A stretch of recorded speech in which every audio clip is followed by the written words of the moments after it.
It's the Monday Mirror edition of Main Street Sports Today, presented by the Tennessee Orthopedic Alliance of Columbia. I'm Maurice Patton, along with Wade Neely, back from some time off down in Texas. We are going to be here with you for the next couple of hours, going over some sports topics of local, regional, and national, and still international importance. So stick around. It's going to be a lot of fun.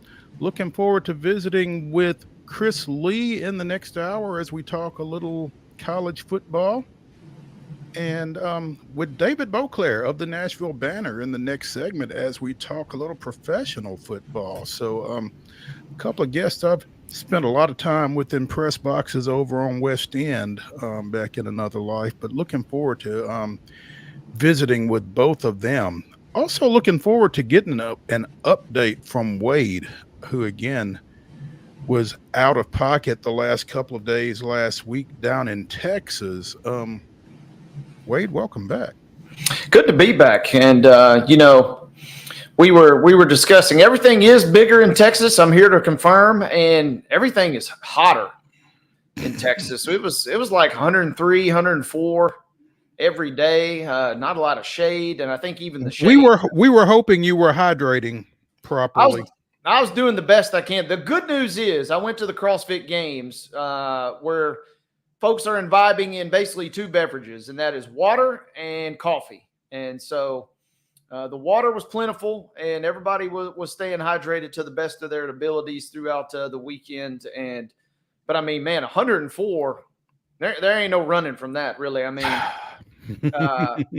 what did somebody say? I saw a dog chasing a cat earlier this afternoon. This was a local telling us this, and he said, and both of them were walking, is what they said. That's how hot it was. Nope, neither one of them were even running. It was so hot down there. But yeah, glad to be back with everybody this week. Well, when you come back to Tennessee and it's cooler, that kind of tells you something right there. So yeah. Glad to have you back. Glad that went well for you and was enjoyable and ready to get back in the swing of things. Now, we've had professional football. We got high school football at the end of this week. We got jamborees, regular season right around the corner. So those last few days of break are really dwindling. Yeah, coming down the stretch. And last week, we cranked up middle school here in Giles County. We had a really good showdown between Bridgeforth and Richland, two rivals. And it's like, whoa. This seems a little too early. But if you thought that was early, buckle up because, yeah, high school's in the final week of preseason, as most teams will get ready to strap it up for real this time. They'll be getting ready for their week one game this time next week. Absolutely. Oh, and by the way, be on the lookout because Wade and I, as if Main Street Sports Today isn't enough, Wade and I will be doing a weekly high school football show starting next week as we get you up to speed on the high school programs in southern Middle Tennessee, including Giles, Lawrence, and Murray County. So be sure and tune in for that starting next Wednesday. Time's undetermined, but we're thinking around 5 o'clock for about 60 minutes. That should probably be enough to get you informed and get you your fill of me and Wade. So looking forward to that. Also, Main Street Murray has a fall sports preview that will be in next Wednesday's paper, getting you up to speed on all of the local football teams as well as girls soccer, volleyball, golf, and cross country. So be sure and get that in the print edition of Main Street Murray next Wednesday, August 21st, ahead of those August 23rd football season openers. So, Wade, what are y'all doing in the way of previews down at the Citizen? Yeah, we'll have our usual season previews of all of your area high school and middle school teams, Giles County, Richland. Also factor in South Giles, Bridgeforth, and Richland Middle. That'll be coming your way. Really, really excited about the programs we got this year. I mentioned that Bridgeforth and Richland already played last Tuesday. South Giles opened up with a win on Thursday. So a lot coming in, and it's going to be interesting because a lot of our middle school teams have featured some really prominent players that are now no longer there. And so those teams are trying to scramble to fill those void. But what that does mean is the high schools are getting a lot of newcomers that There have you go. a chance to kind of see where they fit into the mix. And so that's always kind of the fun part is seeing how those things shake out. Always fun watching those kids kind of advance and progress, and whether the impact that they've had at one level, translates. So that's always fun to kind of keep an eye on. So we'll be doing that here locally in Murray and Giles County. So be sure and look out for that. Again, big show. In addition to David BOCLAIR and Chris Lee, we'll be talking little Braves, as little as possible. The Astros benefited from you being in their airspace. Look like, Wade. Yeah, they've been playing well, and I was hoping to make it work, but we just couldn't pull the strings. But as I was landing Wednesday, they were taking care of business in a big way, just a few miles from the area where I was staying, because they knocked off the Rangers, and then they've kind of been on a little bit of a heater here, kind of finding some of their form again. Won 7 out of their last 10. They're right there neck and neck. It's basically like 1 decimal point of difference between them and the Mariners at the moment in the standings, but they're playing well at the moment for sure. I'd like to think I had a big hand in that, but realistically, I probably didn't have much to do with that. I understand. I hope I've not had anything to do with the Braves' woes of late, but I was there when they dropped a couple to St. Louis a couple of weeks ago, so maybe, I don't know.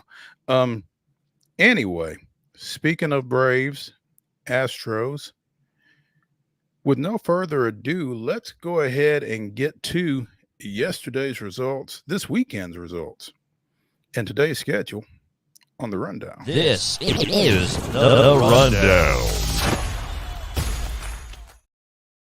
Buckle up, gang. Before we get into Monday's rundown, I want to remind you that we are brought to you each and every single Monday by our friends at Zion Christian Academy. ZCA offers a faith-based, Christ-centered education right here in Murray County. So give them a call today at 931-388-5831, or you can visit their website at zioneagles.org and schedule an appointment today. That's Zion Christian Academy, prepared for college and equipped for purpose. Major League Baseball scores of our interest from the weekend. On Friday, the Astros with a 8-4 victory over the Red Sox up in Boston. The Rockies edged the Braves 6-5. On Saturday, it was the Astros 5, the Red Sox 4. The Braves with an 11-8 win over the Rockies. Matt Olson going yard twice, including a grand slam. And on Sunday, the Astros finished off the sweep at Fenway Park, downing Boston 10-2. The Rockies, meanwhile, came back from an 8-2 deficit in the 8th to defeat the Braves 9-8. Sounds action over the weekend. It was Indianapolis 6, Nashville nothing on Friday. Nashville 3, Indianapolis nothing on Saturday.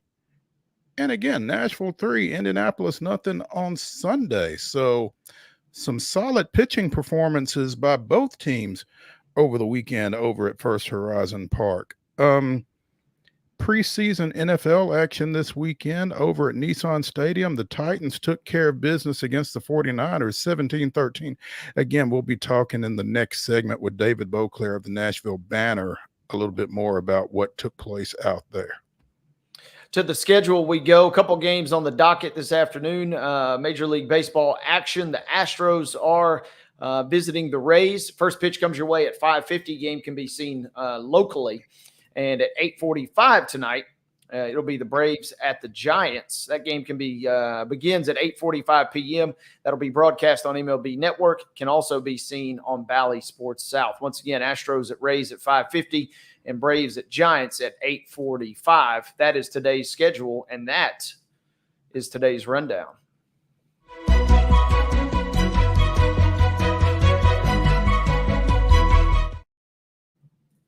Your top story brought to you, as always, by Piggly Wiggly in Neely's Mill in Columbia. Be sure and check out their delicious daily deli lunch options available until 6 o'clock, as well as their hand-cut meats, and everything is cost plus 10% at the cash register.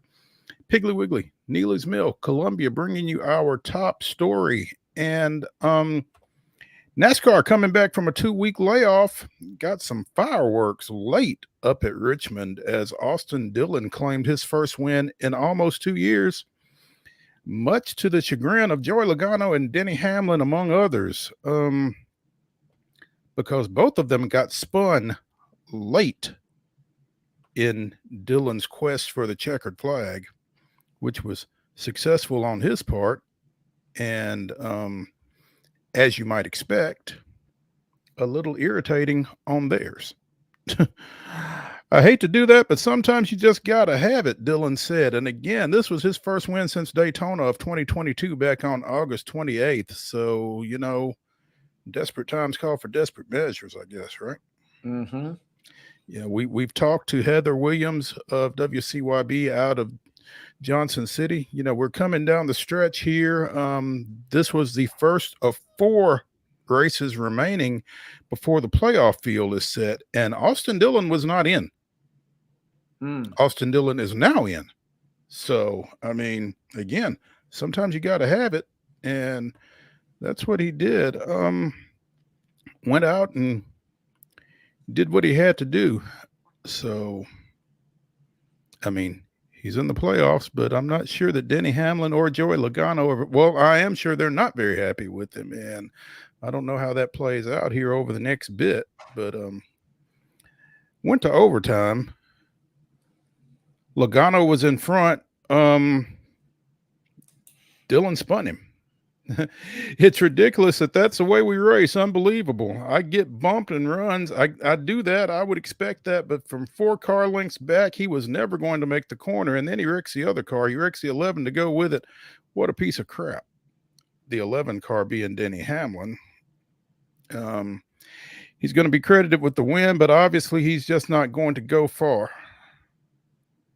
You got to pay your dues back on stuff like that, but it's worth it because they jumped 20 points in 20 positions in points. So I understand all that. There's no ill will there. I get it. I just hate I was a part of it. It would have been fine if I was. It would have been fun if I was not one of the 2 guys that got taken out in the last corner. So, you know, we've seen things like this before. We've heard of things like this before, and these guys have long memories.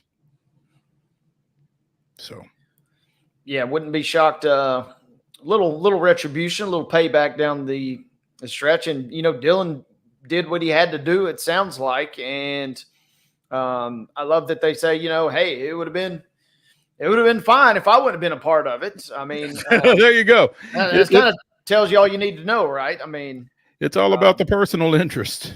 Yep. And so if you're right there at the end, if you are Logano, obviously you're furious because you're thinking, man, I've worked so hard. I've got a great spot here. And after this restart, I got a really good chance to win this thing. And it's one thing if you kind of get beat, or it's one thing even if you kind of get bumped or, you know, spun a little bit.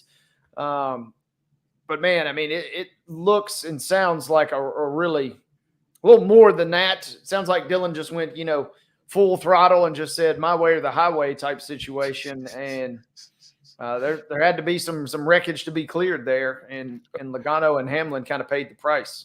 A little demolition derby there late down the back stretch. So, yeah, interesting stuff. But it seems that Dillon, with the win, I would think that clinches him a spot in the playoffs. I think that there were like 12 racers who had clinched by virtue of victories this season. So that should put him in the clear for a playoff spot with 3 races remaining. I'm sure we'll talk more about this with Heather Williams on Wednesday when she joins us, among other things. Wade, you missed the big announcement out of Bristol. I heard binoculars are getting ready to be brought out. Binoculars will, and they Or won't be telescope. optional, I don't think. Yeah, Yeah, maybe even telescopes. Telescope, depending on if you want some cheap seats or not. And a Absolutely. 900-foot center field. I don't know if that is confirmed or not just yet. But. A lot of inside the park home runs, I think, when Mhm. the Braves and Reds play up at Bristol in August. But yeah, we'll be talking to Heather a little bit more about that as well. Looking forward to that. So should be fun. Hey, let's go ahead and go to a break here on Main Street Sports Today, presented by the Tennessee Orthopedic Alliance of Columbia. When we return to the Lee Company studios of our respective homes, we'll be talking little Titans, and we will be joined by David BOCLAIR of the Nashville Banner. So stick with us after this break.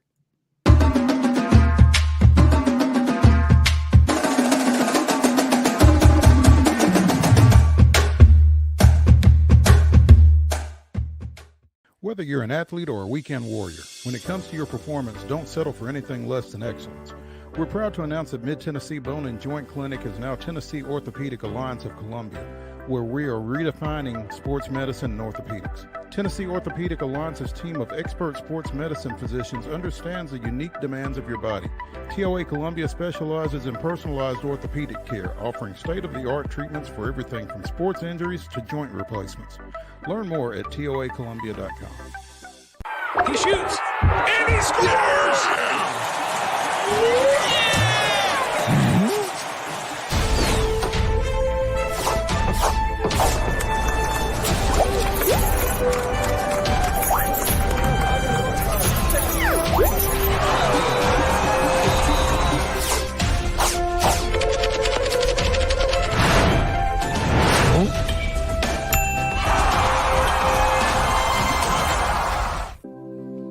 Custom Stone Handler supplies over 600 distributors and suppliers with quality stone products. Along with River Stone, we produce and distribute over 100 building, landscape, and other bulk products. Our goal is to provide quality products, service, and partnerships to ensure our customers' success. We firmly believe that the measure of any person or company is how they treat other people and customers. Give them a call at 931-490-4990 or visit CustomStonehandlers.com. Nashville Sounds Baseball is back in Hit City for the 2024 season. Spend your nights and weekends at the ballpark with weekly giveaways, fireworks shows, throwback deals, live music, and more. Top talent will take the field at First Horizon Park against the AAA Minnesota Twins, Baltimore Orioles, Atlanta Braves, St. Louis Cardinals, Cincinnati Reds, and more. Tickets start at just $10 and are available now at NashvilleSounds.com. We will see you in Hit City. With Lee Company technology, the best handymen are hands-off. Lee Company techs have been using visual findings and other smart technology tools for years to add transparency and virtually take customers along. You see what we see, whether we're in a crawl space or on a roof. With Lee Company, technology helps us help you, no matter what's happening in the world or at your house. We thrive under the lights. A city of performers. Putting on one heck of a show. Headlining night after night. Welcome to Smashville.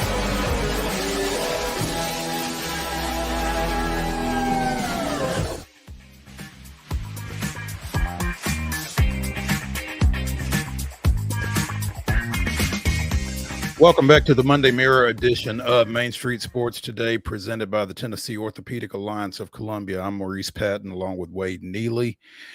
And it's time to talk a little Titans coming out of their preseason matchup, their opening preseason matchup Saturday night over at Nissan Stadium against the San Francisco 49ers. And to help us do that, we welcome David BOCLAIR of the Nashville Banner and of Believe in Titans podcast.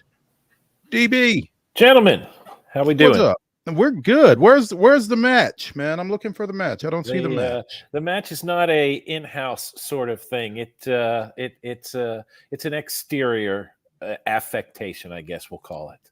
Okay. I got you. How's everything? Everything is good. Everything is really good. I am, as you mentioned, I appreciate it these days with the reborn Nashville banner. Not doing full-time sports these days, but at least not yet. We'll see how that goes. But keeping my toe very much in the water, if you will. So it's an exciting time that we got going on up there. That's great. That's great. Obviously, that is a name that resonates with a lot of people in this area for a lot of reasons, and it's nice to see their journalistic efforts once again. So, and glad that you're a part of that. Saturday night, Brian Callahan's maiden voyage. Obviously, it's a preseason game, so make of that what you will, but still a lot to be gained from there all the way down, I would think. What did you see Saturday? It was interesting relative to the last few years under Mike Vrabel, just from the perspective that the starters played.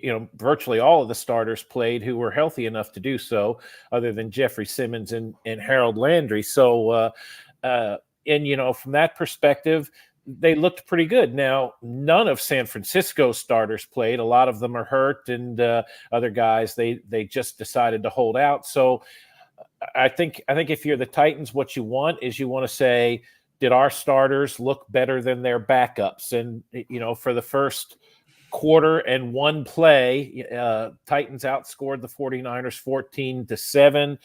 Will Levis completed 4 of his 5 passes, looked much more sort of patient in the pocket and wasn't trying to force the ball deep downfield the way he did last year. So from that perspective, you say, yeah, that's progress. Of course, afterwards, everybody was touting the win and saying, well, winning is a habit. You've got to start it now.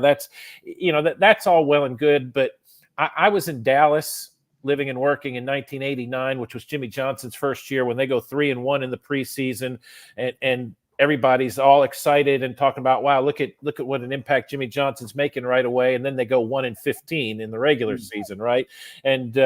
And even more, more recently, more locally, you go back to the Titans in 2014 and 2015 under Ken Wisenhunt. They went 2-2 in the preseason each of those 2 years, and a combined 4-4, and then won 5 regular season games over those 2 years. So, I think what it does, winning that game, it makes everybody feel good about coming to work today for the Titans. It gives, I'm sure, a certain energy in the building that maybe isn't there even if you lose in the preseason. But does it tell you anything about what's coming in the regular season? I would say absolutely not.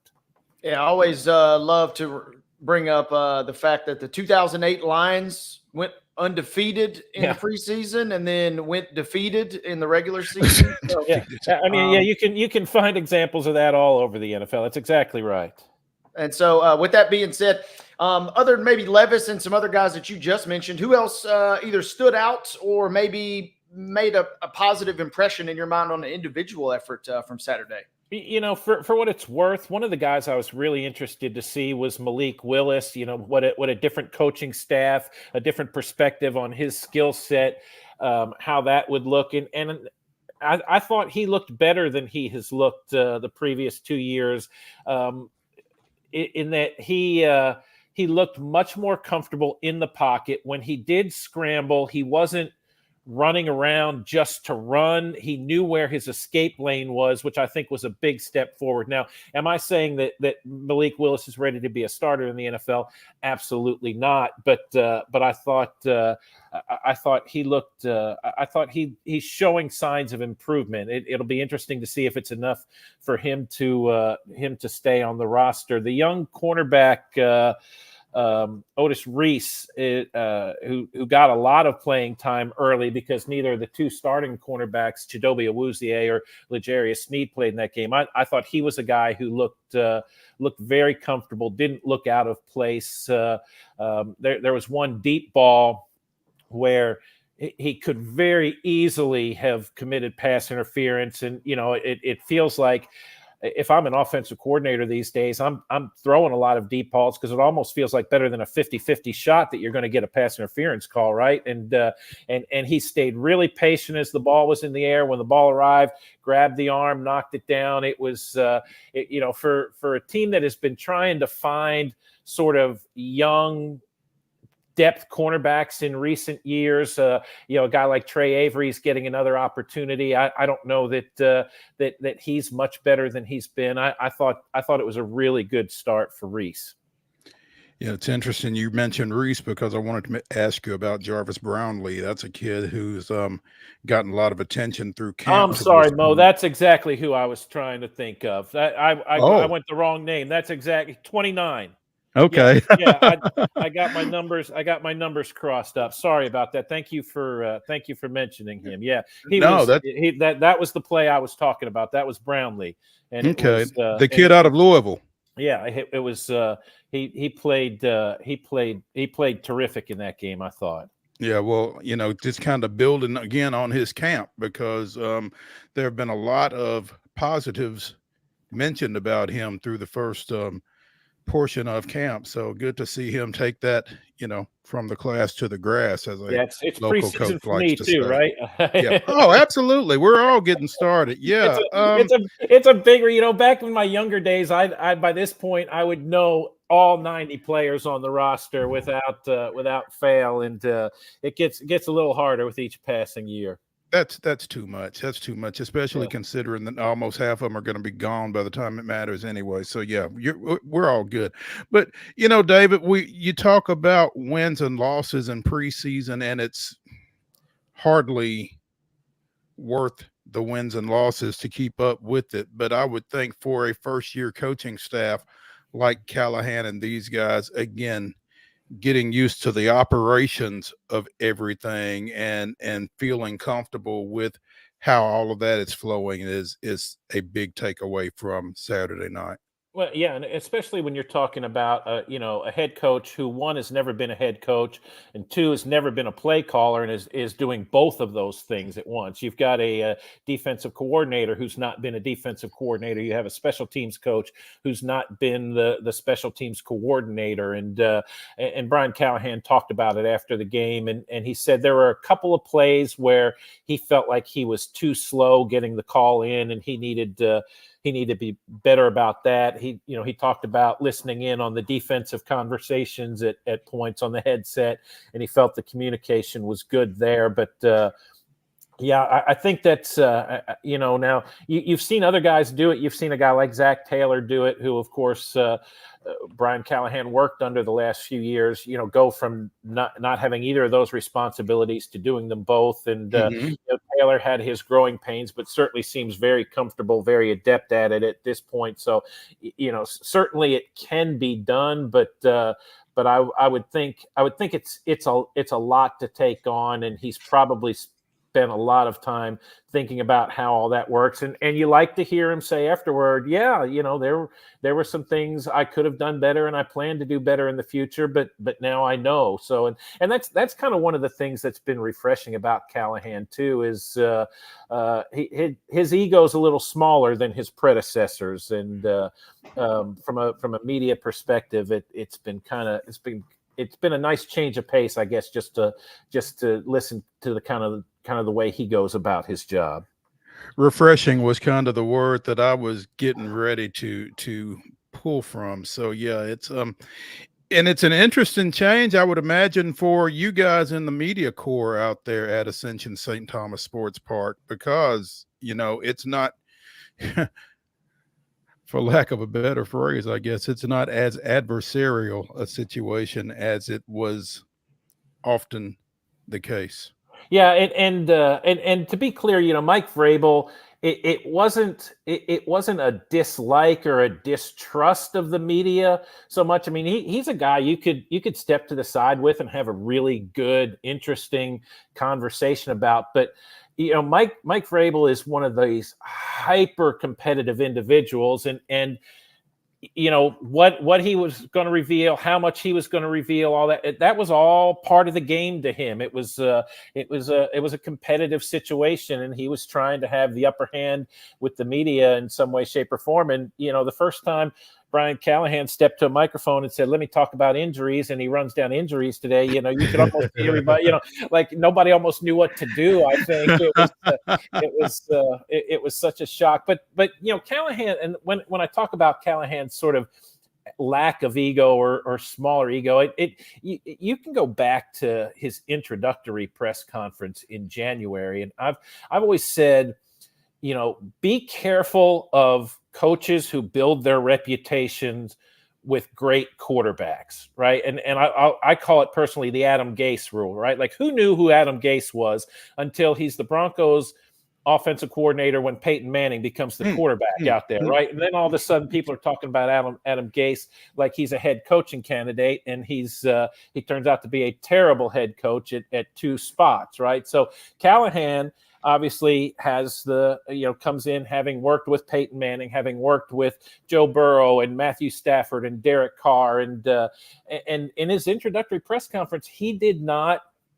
try to take any credit for anything that any of those guys did. And in fact, he said, I learned from being around those guys things that can help me in teaching a young quarterback like Will Levis right now. And I thought that was really interesting. You almost never hear that from a coach in that situation.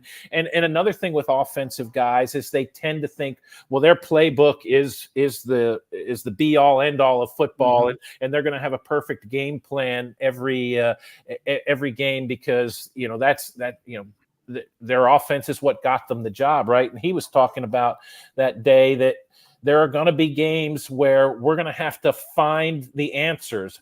I assume that the answers are in our playbook somewhere, and there are going to be games where we have to dig and find them. And I thought that was kind of refreshing too. So it's always a crapshoot in the NFL when you make these coaching changes. But Brian Callahan certainly is an interesting guy, and one that I've enjoyed sort of watching and seeing how things seeing how he goes about his business so far. David, I wanted to ask real quick. I wanted to ask about running back committee. Reps seem like very evenly split, and a lot of the NFL insiders were saying this truly could be kind of a timeshare platoon type system. What did you read, if anything, out of the running back workload this weekend? Yeah, Tony Pollard looked good early on. He had he had some bigger plays than Tyjae Spears did, but it certainly, you look at what the Titans had been when Derrick Henry was here, and it was always you have Henry and then you have a change of pace back, and not like you're going to find a lot of guys like Derrick Henry to begin with, where you can say, oh, we'll have just two of those guys. But in Pollard and Spears, I think you have two guys who really do have similar skill sets, who you can sort of envision a 50-50 workload. Brian Callahan has said on numerous occasions, though, if somebody gets rolling, we're going to keep him in there, and we're going to get him the ball. But I think you saw Pollard's time in Dallas, right? He was better as sort of a platoon with Ezekiel Elliott than he was sort of as the guy last year. So it makes sense that you would want to put him in that situation. And Spears is a guy who's still, kind of coming and developing in the NFL. You saw a lot of things you liked about him last year, but I think the good thing about that is you're going to be a lot less predictable on offense, right? With Derrick Henry in there, you knew chances are it was going to be a running play, and you're daring the defense to stop it, which is sometimes easier said than done when Derrick Henry's in there. I don't think there's any tell in terms of either one of these running backs being in the game at any point this year. And there'll be some snaps where they're both are out there. And I think those will be some really interesting and intriguing deals that they can draw up with those two. For sure. I didn't see much of the game Saturday night, Dave, but I did see Julius Chestnut had a nice run, I think, in the second half. Where do he and Haskins figure into things, do you think?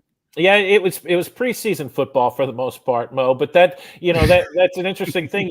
Haskins is a guy who had kind of with his injury and his suspension and the issues he had last year, it was sort of become a forgotten man. And so he and Chestnut have sort of had this thing going on for the better part of 3 seasons now. Like who's who? I thought that Chestnut looked a little better, but had a little more opportunity than Haskins did. But I think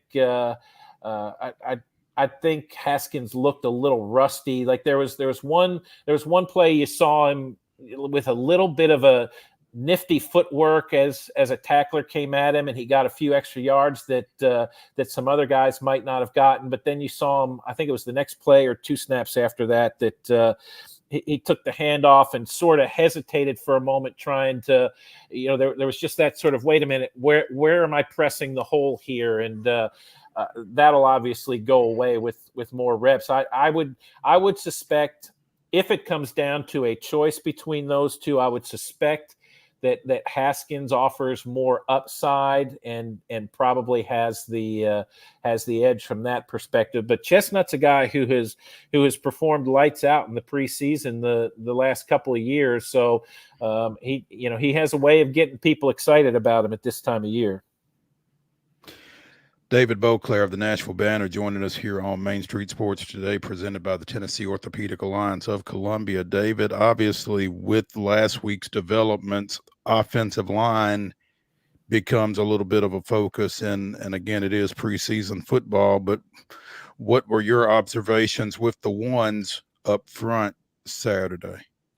They did fine. I didn't think Will Levis was running for his life back there. He certainly looked like he had a little more comfort in the pocket than he had at most points last year. There were the coaches didn't fool around when it was 3rd and 1, 4th and 1. They ran quarterback sneaks. They converted a couple of those, including one down at the goal line. So that all was good, but I think the line is still very much cause for concern, particularly when you're talking about how unsettled the right side of that line is following the retirement of Sadiq Charles last week. It's one of those things you keep hearing the name if you're paying attention to this team.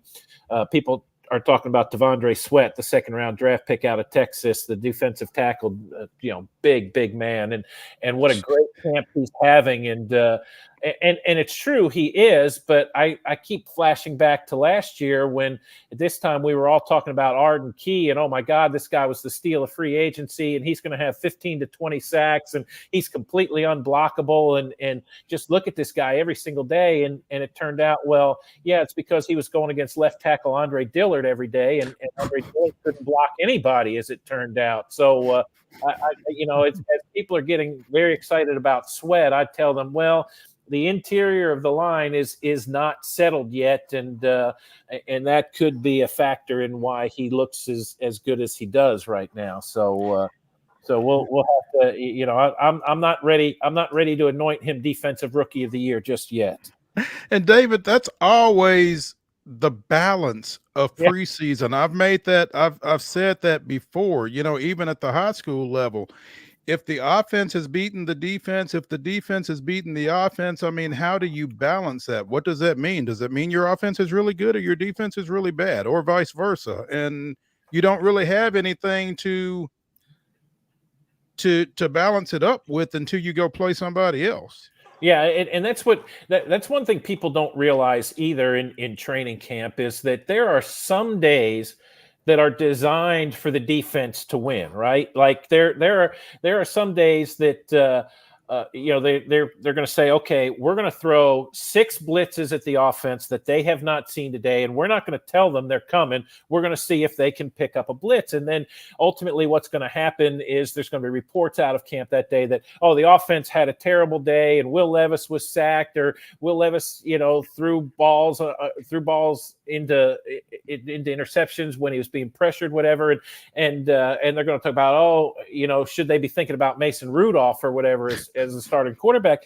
And the fact of the matter is the defense was supposed to win that day. No coaches will never tell you that. Coaches probably won't even tell the players that half the time. But that's that if what you would really want to know is, hey, was it one of those days where they drew up these blitzes and the offensive line picked them all up and the offense looked great like that? That's what you really want to know. And coaches will never, ever, ever tell you about that stuff. David, I'm curious. Obviously, Will Levis had some great moments, and I undoubtedly got a big eruption from the crowd when he scored. But what was the crowd like seeing Josh Dobbs back in Nissan for like the millionth time in a millionth different jersey? There was a lot of 49ers fans there. I mean, we all know Nashville's a destination for any number of reasons, and we've seen it in recent years that opposing fans like to come here and will show up in decent numbers, sometimes great numbers depending on the opponent. I was really surprised at the number of 49ers fans, but Dobbs didn't get a pop really that I noticed or anything. I think hell, that guy gets around so much nowadays. I think the reaction is probably, oh, okay, yeah, of course Josh Dobbs is with the 49ers. He's been there, he's been everywhere. He's Roy Kent, right? He's here, he's there, he's every effing where. So and that's it's just like, oh, okay, that's where Josh Dobbs is now. And he looked like Josh Dobbs. It was kind of fun to watch him, and especially when he got the chance late, and you thought, well, maybe he might even make a little magic here at the end of the game and get them down the field. But of course, that didn't happen. Yeah, I was unaware that San Francisco was his new destination until just prior to kickoff. Yeah, I'm sure a lot of people had the same reaction, honestly. Yeah. Where in the world is Josh Dobbs, huh? Yeah, 100%.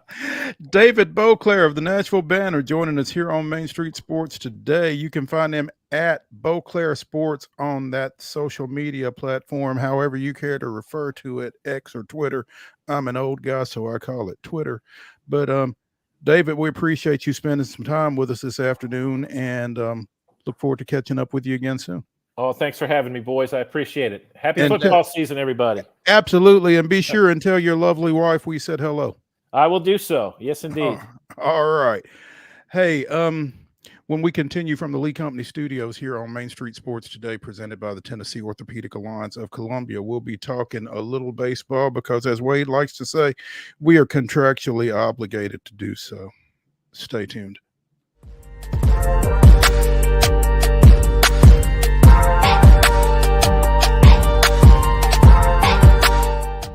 Nashville Sounds Baseball is back in Hit City for the 2024 season. Spend your nights and weekends at the ballpark with weekly giveaways, fireworks shows, throwback deals, live music, and more. Top talent will take the field at First Horizon Park against the AAA Minnesota Twins, Baltimore Orioles, Atlanta Braves, St. Louis Cardinals, Cincinnati Reds, and more. Tickets start at just $10 and are available now at NashvilleSounds.com. We will see you in Hit City. Whether you're an athlete or a weekend warrior, when it comes to your performance, don't settle for anything less than excellence. We're proud to announce that Mid-Tennessee Bone and Joint Clinic is now Tennessee Orthopedic Alliance of Columbia, where we are redefining sports medicine and orthopedics. Tennessee Orthopedic Alliance's team of expert sports medicine physicians understands the unique demands of your body. TOA Columbia specializes in personalized orthopedic care, offering state-of-the-art treatments for everything from sports injuries to joint replacements. Learn more at toacolumbia.com. With Lee Company technology, the best handymen are hands-off. Lee Company techs have been using visual findings and other smart technology tools for years to add transparency and virtually take customers along. You see what we see, whether we're in a crawl space or on a roof. With Lee Company, technology helps us help you, no matter what's happening in the world or at your house. Jones & Lang Sporting Goods here in Columbia has been outfitting teams, officials, and anybody else from T-ball to college for 50-plus years. Be sure and check them out at 931-388-8060 or online at jonesandlang.com. Jones & Lang Sporting Goods, the look of a winner. Zion Christian Academy, zioneagles.org or 931-388-5731. You can schedule your appointment. Go tour their campus. It is beautiful over there, and you're definitely going to want to see it. Again, it's zioneagles.org. Give them a call, 931-388-5731, and schedule your tour today. Custom Stone Handler supplies over 600 distributors and suppliers with quality stone products. Along with River Stone, we produce and distribute over 100 building, landscape, and other bulk products. Our goal is to provide quality products, service, and partnerships to ensure our customers' success. We firmly believe that the measure of any person or company is how they treat other people and customers. Give them a call at 931-490-4990 or visit CustomStonehandlers.com. Piggly Wiggly, located in Neely's Mill Shopping Center, is Columbia's locally owned and operated Cost Plus 10 grocery store dedicated to serving the community with low prices and smiling faces. Piggly Wiggly offers fresh, hand-cut meats daily as well as daily hot plate lunches from their deli counter. You're certain to see smiling faces and a helping hand when you're here at Piggly Wiggly. Come by and check out our fresh produce, high-quality meats, and more. Down home, down the street, we'll see you at the Pig.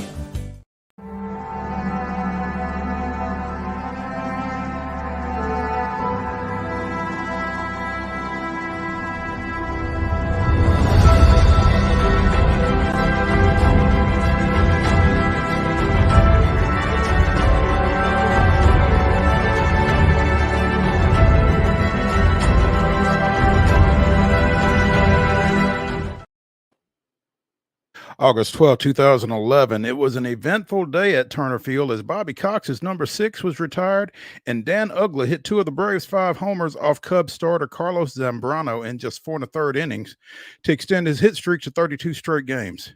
Freddie Freeman, Chipper Jones, and Jose Costanza all went yard off Zambrano as well. After Freeman and Uggla went back-to-back in the 5th, Zambrano was ejected for brushing Chipper back twice. Zambrano left the stadium and was subsequently placed on the disqualified list by the Cubs. Mike Minor struck out 6 and 5 2/3 as the Braves won 10-4. That was this day in Braves history. That was a good day.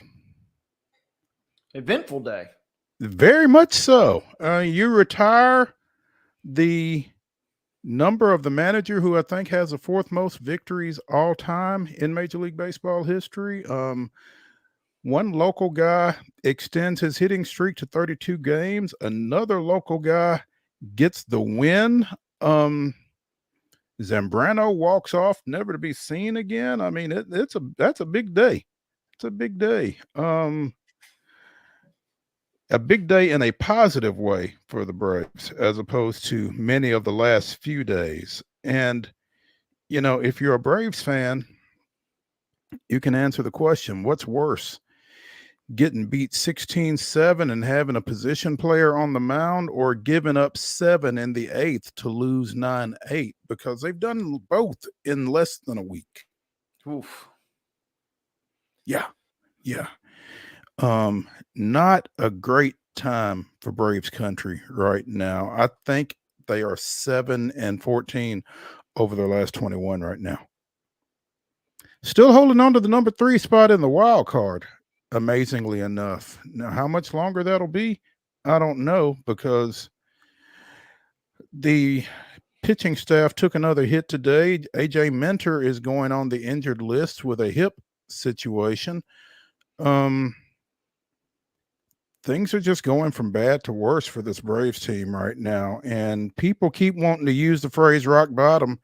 If you are a Braves fan, I would suggest that you delete that phrase from your vocabulary. Because it seems like every time somebody says this is rock bottom, the Braves say, hold my beer. Oof. Yeah.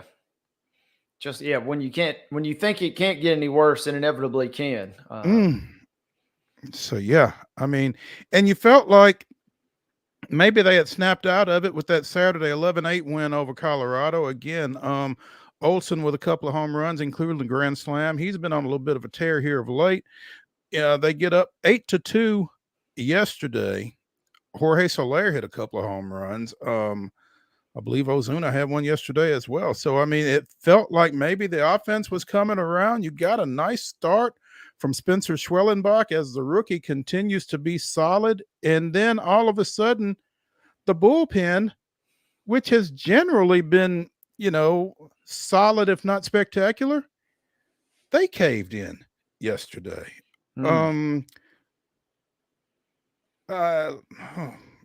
Luke Jackson was bad. Joe Jimenez was worse. I mean, it might have been magnified a little bit because it was in Colorado, but at the same time, Colorado is not a good team. They improved to 44-75 with that win. You get them down by 6 with 6 outs to get, you got to get those outs. And again, Luke Jackson gives up 4 in 2/3 of an inning. Jimenez gives up 3 in 1/3 of an inning. It was bad. And there were no Olympics to flip it over to. So it was even worse. Yeah, that's when baseball will test your soul because, man, there is nowhere to go. And you can just see it kind of coming like a freight train. And sometimes you just can't get out of the way. Can't get out the way. No, that is an abysmal effort from the bullpen, like you say there, because Colorado, they've had some weird games. I've watched a few of their games this year. They've had some crazy comebacks, but that is a team, like you said, they improved to 44 wins. They are the 3rd worst team in the bigs. So, I mean, you have to win that game if you kind of want to take yourself really serious. Yeah. And so yeah, you have to ask, do you want to take yourself serious? So now it's on to San Francisco and big series. And the no-hit wonder Blake Snell. Chris Sale goes to the mound for Atlanta in this one. Yeah, this is a big series. After you've just dropped what, 2 of 3 to the Rockies? Is that what you did? Yeah, you dropped 2 of 3 to the Rockies after getting swept in Milwaukee. After dropping the last 2 of 4 at home against Miami. 1, 2, 3, 4, 5, 6, 7. You've lost 7 of your last 8 going into this 4-game series against San Francisco. And they feel like they've got something to play for all of a sudden. So that NL West is getting wild, and San Francisco's right in that mix. That's in the division. And then, like you said, the wild card is fixing to be a crazy, crazy race down the It really stretch, is. it looks like. That 3rd spot in particular. Which is the one that Atlanta holds right now. So we shall see. Again, though, things looking up for your Astros. They are sitting atop the AL West after sweeping Boston, extending their win streak to 5 straight after taking 2 of 3 from Texas before they went on the road. Yep. Valdez, who threw a no-hitter his last time out. I'm sorry, 8 2/3 no-hit ball in his last time out. He's 11-5 with a 3.46 ERA.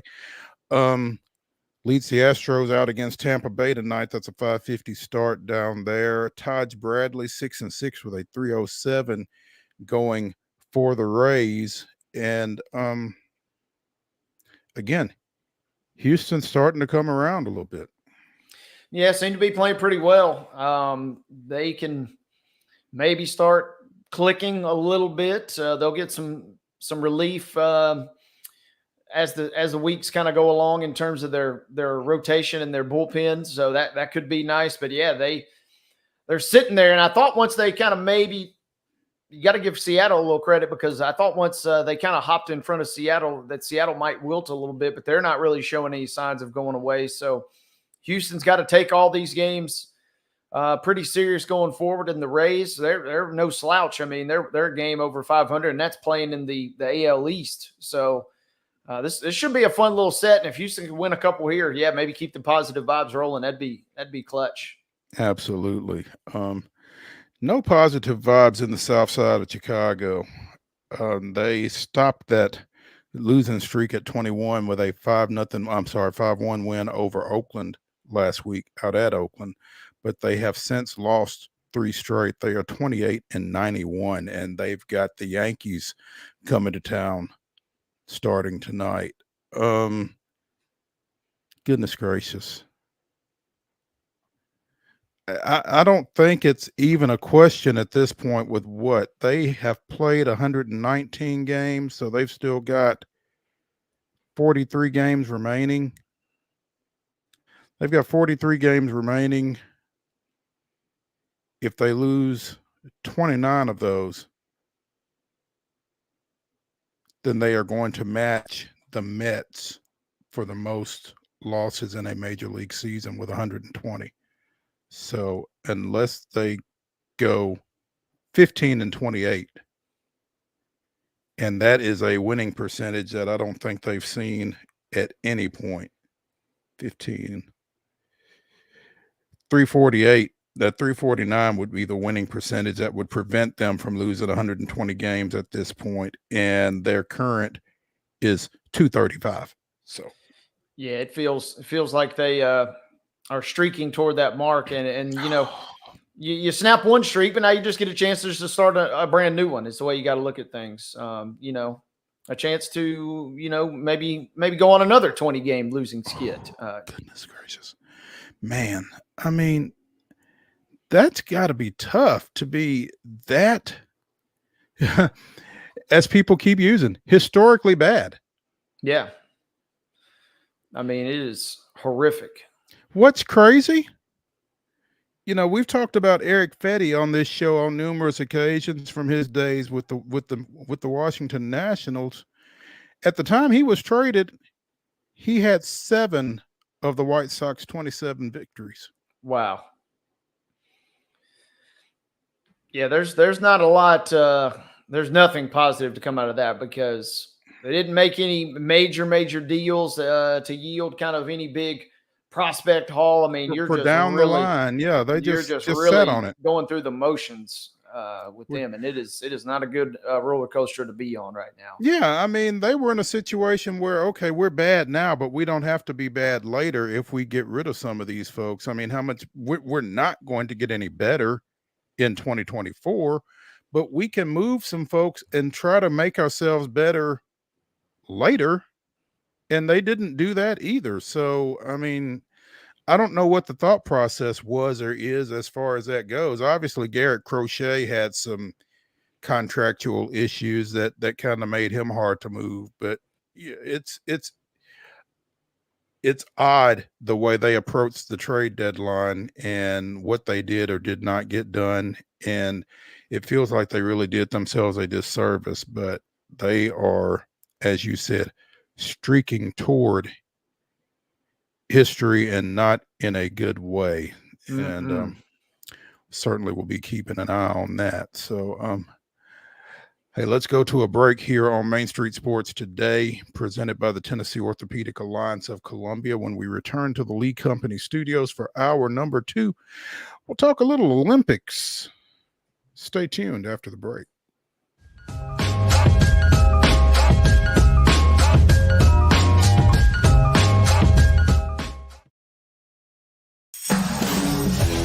We thrive under the lights. A city of performers, putting on one heck of a show. Headlining night after night. Welcome to Smashville.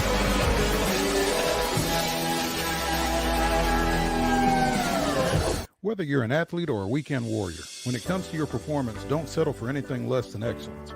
We're proud to announce that Mid-Tennessee Bone and Joint Clinic is now Tennessee Orthopedic Alliance of Columbia, where we are redefining sports medicine and orthopedics. Tennessee Orthopedic Alliance's team of expert sports medicine physicians understands the unique demands of your body.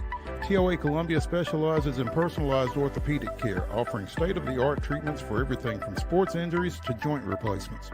Learn more at toacolumbia.com. With Lee Company technology, the best handymen are hands-off. Lee Company techs have been using visual findings and other smart technology tools for years to add transparency and virtually take customers along. You see what we see, whether we're in a crawl space or on a roof. With Lee Company, technology helps us help you, no matter what's happening in the world or at your house. Jones & Lang Sporting Goods here in Columbia has been outfitting teams, officials, and anybody else from T-ball to college for 50-plus years. Be sure and check them out at 931-388-8060 or online at jonesandlang.com. Jones & Lang Sporting Goods, the look of a winner. Zion Christian Academy, zioneagles.org or 931-388-5731. You can schedule your appointment. Go tour their campus. It is beautiful over there, and you're definitely going to want to see it. Again, it's zioneagles.org. Give them a call, 931-388-5731, and schedule your tour today. Piggly Wiggly, located in Neely's Mill Shopping Center, is Columbia's locally owned and operated Cost Plus 10 grocery store dedicated to serving the community with low prices and smiling faces. Piggly Wiggly offers fresh, hand-cut meats daily, as well as daily hot plate lunches from their deli counter. You're certain to see smiling faces and a helping hand when you're here at Piggly Wiggly. Come by and check out our fresh produce, high-quality meats, and more. Down home, down the street, we'll see you at the Pig. Nashville Sounds Baseball is back in Hit City for the 2024 season. Spend your nights and weekends at the ballpark with weekly giveaways, fireworks shows, throwback deals, live music, and more. Top talent will take the field at First Horizon Park against the AAA Minnesota Twins, Baltimore Orioles, Atlanta Braves, St. Louis Cardinals, Cincinnati Reds, and more. Tickets start at just $10 and are available now at NashvilleSounds.com. We will see you in Hit City.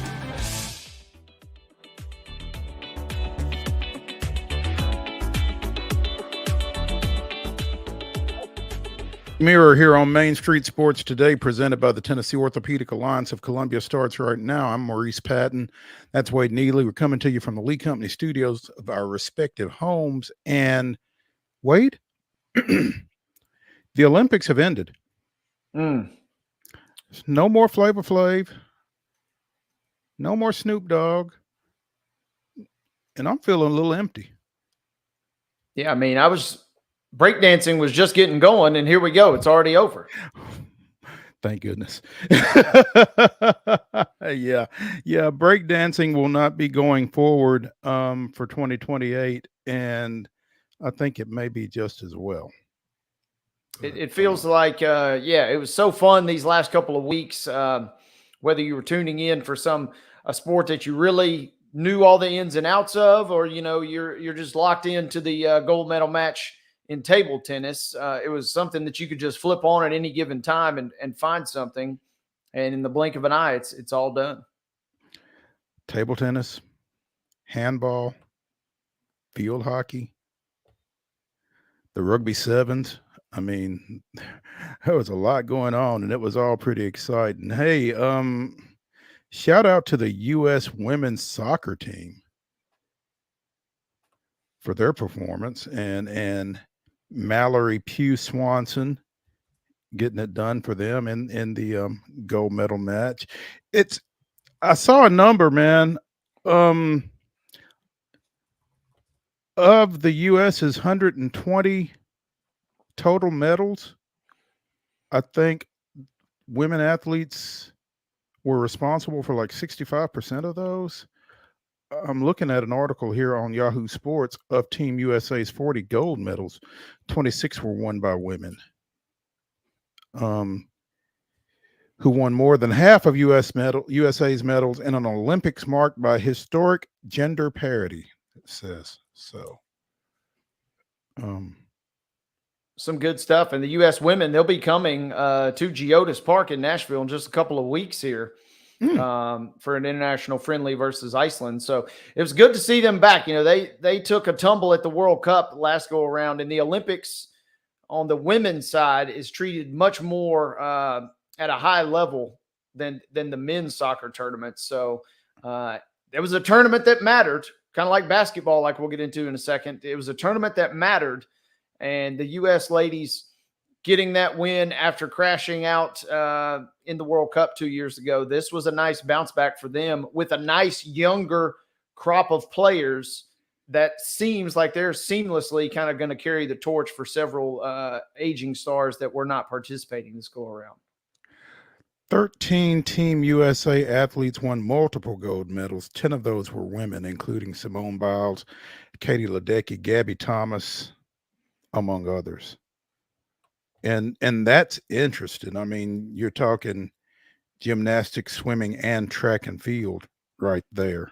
So the dominance was across a number of different disciplines and sports. So it's fun to see. But yeah, the women kind of saved their best for last, or maybe not so much, with that 67-66 win over France yesterday morning. Turned it over a lot, missed a lot of bunnies, but managed to pull it together just enough at the end to win. And you feel a little bad for France's Gabby Williams, because I don't know if, in her making sure she got a shot up, that she kind of lost track of where she was on the floor or what. But I mean, needed a 3 there, got a 2, and was clearly inside the arc when she put it up. And, it would have been a game time basket had she been behind the arc, but there was no question that it was a 2-pointer, and they pushed Team USA to the very brink. But the USA women with their 8th straight Olympics gold medal. That's dominance. Yeah, and you can't say enough about how dominant they have been. And I mean, what is the stat that we saw last night? If you were born after 1992. If you're born after 92, you've never. If you're under the age of 31. There it is. If you're under 31, you've never known anything other than them just absolutely clobbering everybody. And in some regards, it was kind of refreshing to see them with a touch of not desperation, but a touch of just having to go out there suspense and really battle for it. Yeah. And I mean, at the end of the day, though, we've got Asia Wilson. Nobody else does. That's really kind of what you could maybe make the case that it comes down to, because that was a great game and it was a hard fought victory for the U.S. But by and large, they go undefeated yet again, and they are the class of global basketball. 61 straight Olympic game victories for the USA women. And, not a vintage Asia Wilson game. Again, when you talk about layups missed and that kind of thing, she kind of struggled a little bit finishing through. And credit France, because they brought the physicality to that ball game. And I'm not sure that Team USA was necessarily ready for that. They shot 34% from the floor, 17% from 3. Asia finishes with 21 points. I would love to know what she shot. I'm looking for a box score as we speak. But I mean, again, when the chips are down, she is Asia Wilson, and we do have her. And as Gino Auriemma would say, and you don't. So she's the best thing going in women's basketball at this moment, for sure. She was fantastic. And then Copper was great as well for the U.S. She had 12 points. Plum had 12. So, I mean, it was a solid effort yet again from the ladies, even though France took them a little deeper into the night than I think most folks would have ever dreamed, really. Mm-hmm. But the U.S. gets the gold, which is a great way to kind of close out this Olympic Games. I wonder how much of a bump France got from, home court. If it was anything like the men's game, I mean, you'd assume a little bit, because the crowd for the men's game was just bonkers. And I would imagine that they showed up and tried to give them a little bit of an effort. Like you said, the physicality is probably what certainly caught me off guard a little more than anything. And so, yeah, you mentioned Asia Wilson. She finished 6-14 from the floor. She went 9 of 12 from the free throw line, but she was 6 of 14 from the floor. So not a great effort shooting wise, but 13 boards. Yeah, 13 rebounds. I mean, and 4 blocks to go with that. I mean, was the difference maker. And in a game, kind of like we saw with the men's, in a game where it comes down to the end, you have to have that one player that can really take over or be the difference. And for the U.S., thank goodness she was wearing stars and stripes. Absolutely. You mentioned Kalia Copper coming off the bench with 12 points. Kelsey Plum coming off with bench with 12 points as well. The Aces impact was felt in this one. And if this game, the way France played, perhaps over their head, but certainly, again, pushed Team USA to the limit.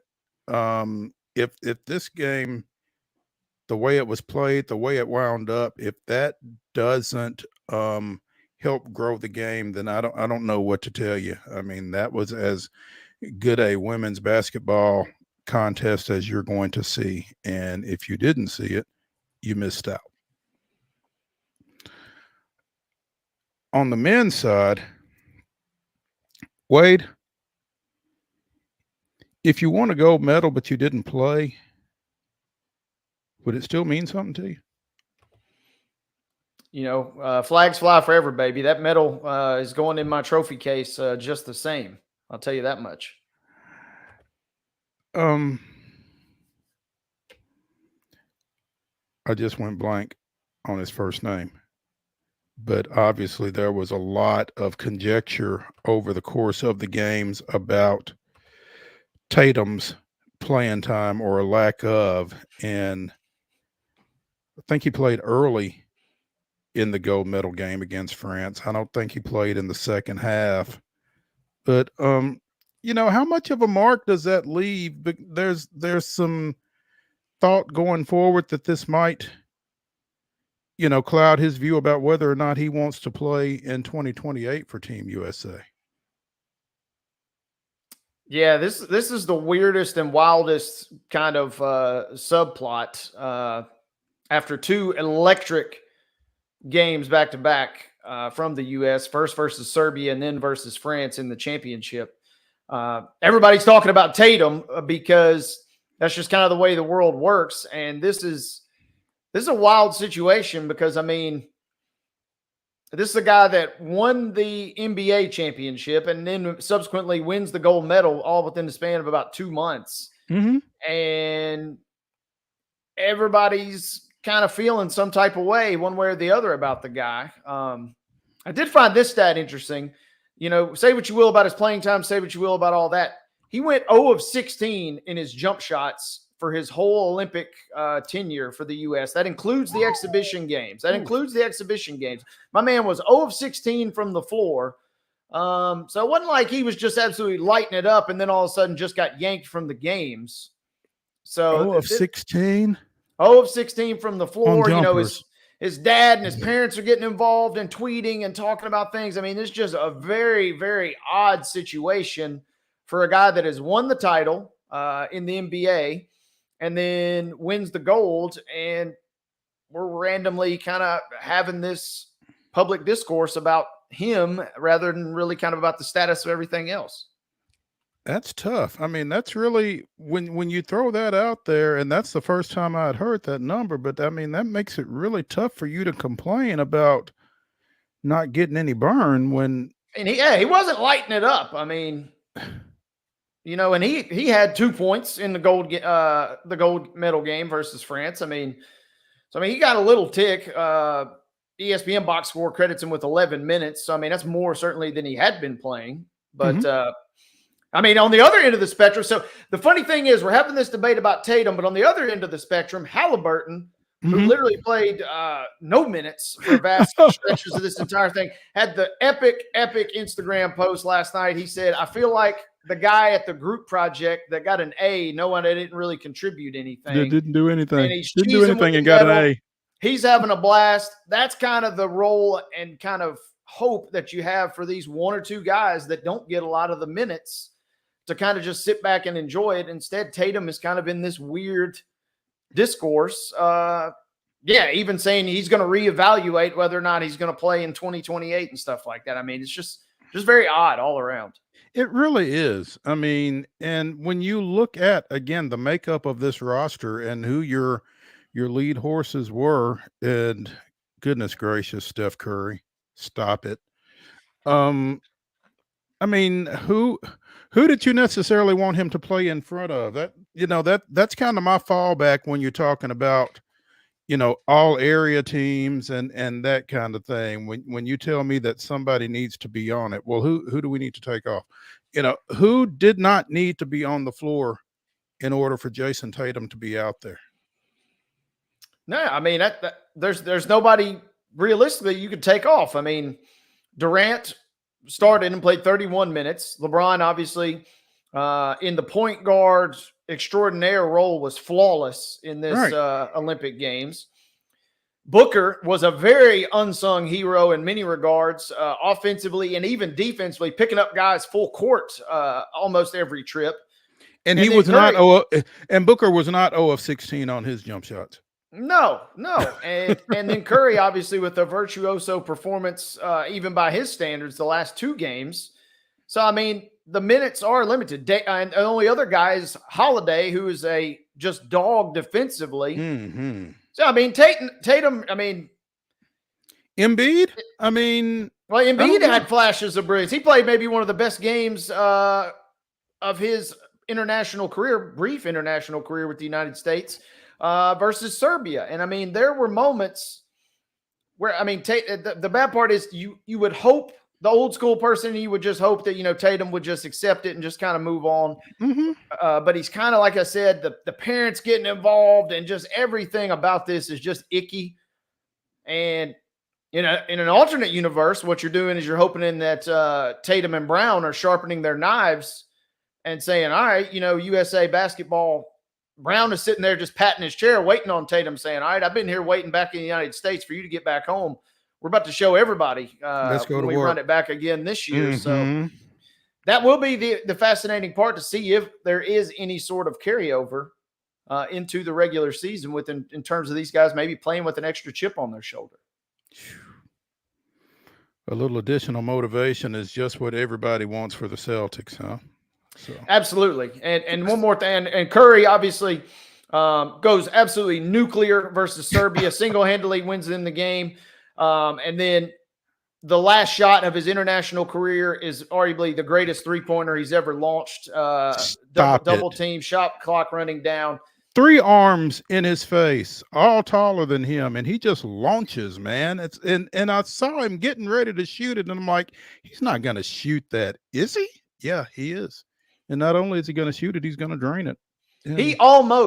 He had a real dud in terms of scoring the first several games for this team. He almost, just with those 2 games alone, stole the MVP award from LeBron. They still end up giving it to LeBron, I guess, for the duration of the tournament. But he had an argument.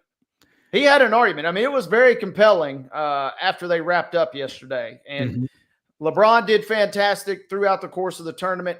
He showed you that in short bursts, he can still be one of the best that is out there to do it. And that was fantastic. And so it was a very, very fun tournament. We go undefeated yet again. France, a worthy champion. If you're into, motivation, Wemby, after the silver medal is placed on him, he says everybody should be ready. And they're like, does this mean international or NBA? He said everybody. Yes. I mean, so buckle up. He is going to be brilliant to watch the next couple of years. And, it's going to be fun. I think this was a great tournament. And just when you think the U.S. can't get any more fun next year, just wait till Bronny James is on the 28 team. We got Bronny to look forward to now, who was in the crowd like a good teammate. He was in the crowd supporting his teammates, LeBron and Anthony Davis yesterday or Saturday. So just think of all the fun that we still have to come for this U.S. team here. Stop it. Well, that was not the reaction I was anticipating. Stop it. Shout out to Chattanooga's Olivia Reeves, who won the women's weightlifting competition, the first U.S. gold in weightlifting since 2000. First UTC Olympic medalist, I believe. First Olympian, I think I read, from UTC ever, which was kind of neat. U.S. had a couple of solid weightlifting performances in the Olympics. Yeah. Again, they finished with 126 total medals, 40 gold. Mark, you want to toss up the count real quick before we go to break? Just don't play that music, whatever you do. 126 total medals, 40 gold, 44 silver, 42 bronze. They were tied with China for the most golds. They had the most silvers and bronze of anyone. China second with 91. Great Britain was 65. So quite the performance for the U.S. Over this past couple of weeks in Paris, and really fun to see.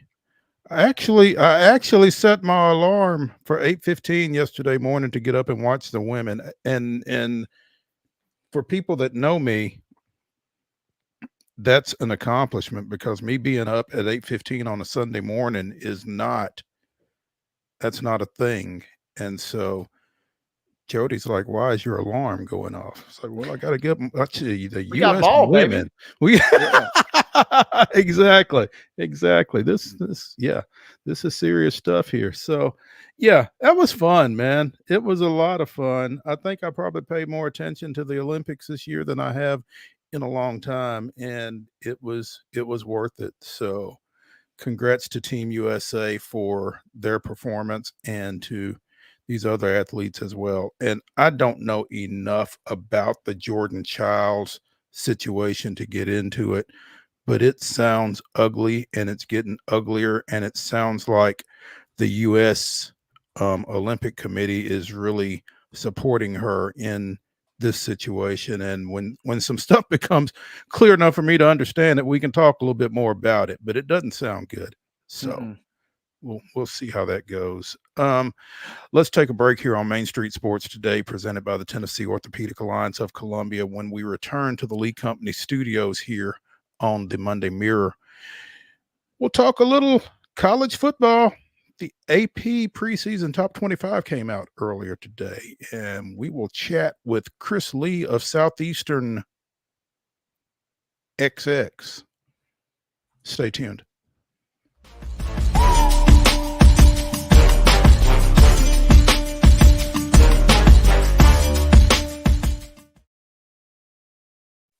With Lee Company technology, the best handymen are hands-off. Lee Company techs have been using visual findings and other smart technology tools for years to add transparency and virtually take customers along. You see what we see, whether we're in a crawl space or on a roof. With Lee Company, technology helps us help you, no matter what's happening in the world or at your house. Piggly Wiggly, located in Neely's Mill Shopping Center, is Columbia's locally owned and operated Cost Plus 10 grocery store dedicated to serving the community with low prices and smiling faces. Piggly Wiggly offers fresh, hand-cut meats daily, as well as daily hot plate lunches from their deli counter. You're certain to see smiling faces and a helping hand when you're here at Piggly Wiggly. Come by and check out our fresh produce, high-quality meats, and more. Down home, down the street, we'll see you at the Pig. Whether you're an athlete or a weekend warrior, when it comes to your performance, don't settle for anything less than excellence. We're proud to announce that Mid-Tennessee Bone and Joint Clinic is now Tennessee Orthopedic Alliance of Columbia, where we are redefining sports medicine and orthopedics. Tennessee Orthopedic Alliance's team of expert sports medicine physicians understands the unique demands of your body. TOA Columbia specializes in personalized orthopedic care, offering state-of-the-art treatments for everything from sports injuries to joint replacements. Learn more at toacolumbia.com. Custom Stone Handler supplies over 600 distributors and suppliers with quality stone products. Along with River Stone, we produce and distribute over 100 building, landscape, and other bulk products.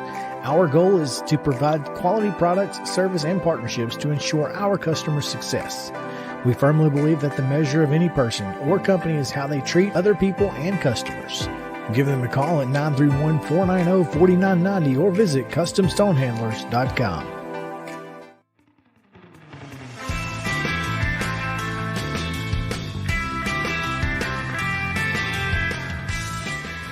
Monday Mirror continues here on Main Street Sports Today, presented by the Tennessee Orthopedic Alliance of Columbia. I'm Maurice Patton, along with Wade Neely, here on the Monday Mirror.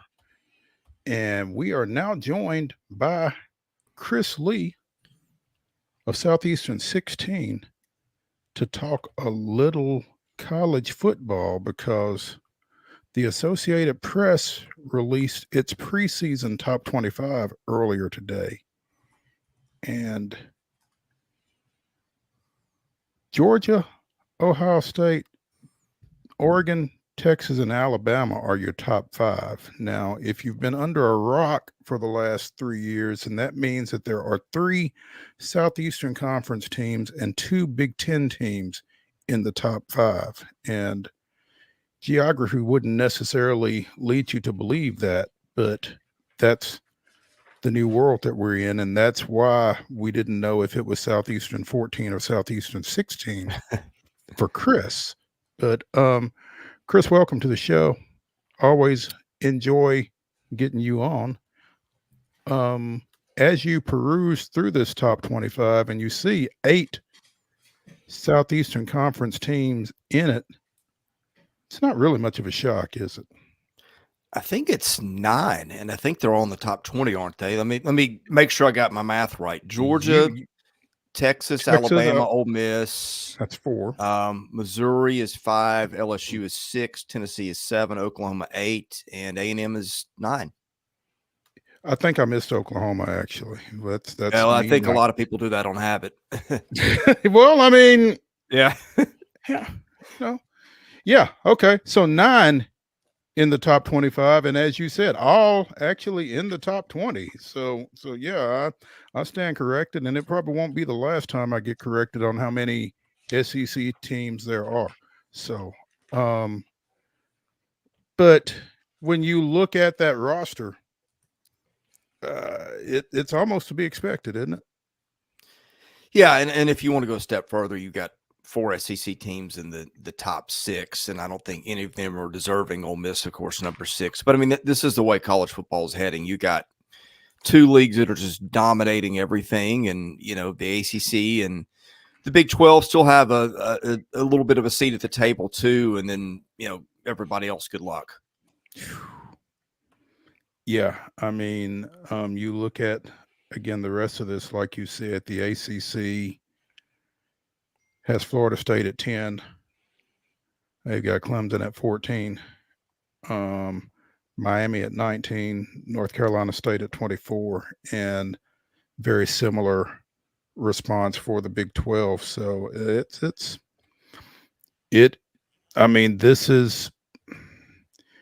it's where you kind of knew things were going, but at the same time, to actually see it right there in front of your face, it really is the SEC and the Big Ten and everybody else, kind of. Yeah, it is. That's where it's been heading for a while. I don't necessarily like it. There's a lot of things in college football I don't like right now, but I'll tell you what, it's made the upshot is made for a better product, Mo. I mean, this is like, it's becoming like the NFL. It's headed that way. Again, last year I look at the playoff thing. It used to be like you knew who the top 2 teams would be. And then it was like, well, 4 is enough or more than enough. But last year, again, you had Ohio State and Georgia that were number 1 in the rankings in November. Neither of them made the playoffs. I think that points to parity.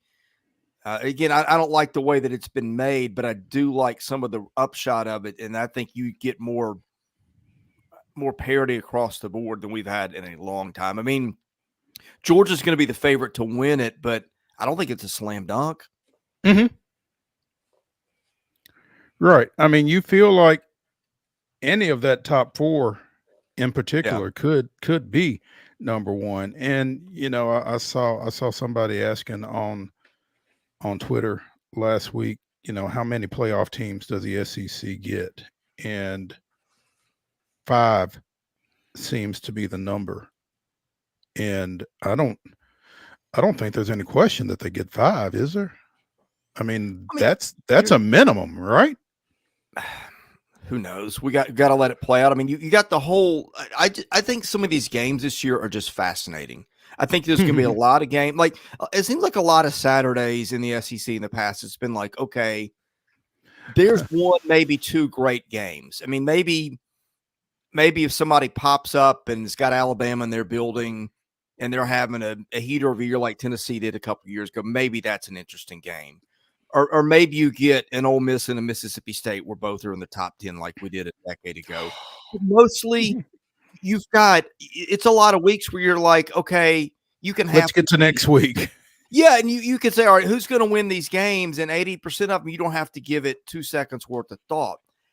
I don't think it's going to be like that this year. And that's the thing that I think I like about it.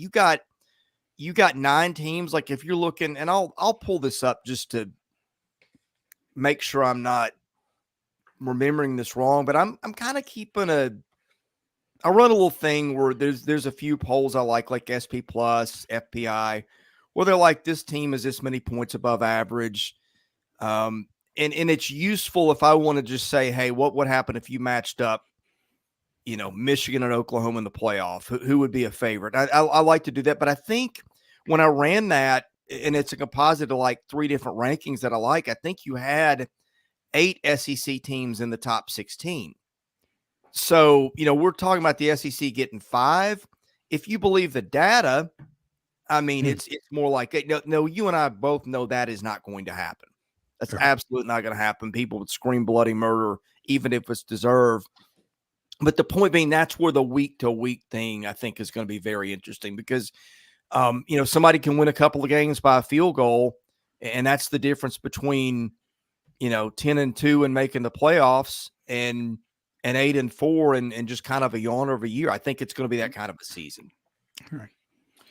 Chris, I'm curious. It seems like Georgia, obviously, and Texas are your kind of superpowers, if you will, from the SEC.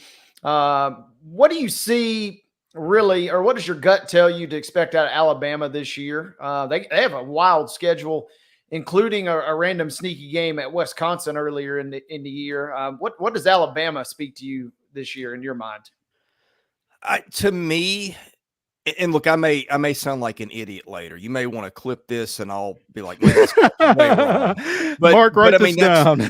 Yeah, but I mean, but that kind of plays into the point I'm about to make, right? Because like if you look on one hand, okay, and you say the running back room, Justice Haynes is probably running back 1.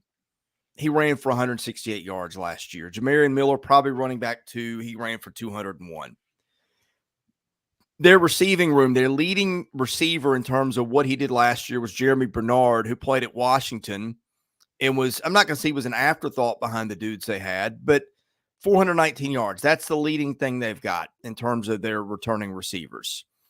Offensive line, pretty good, although depending on who you ask. But, I mean, they got a potential couple All-Americans in Booker and Brailsford, and they got Caden Proctor, man, the left tackle. He could also be an All-American. So, offensive line, good place to start. Oh, and Jalen Milroe.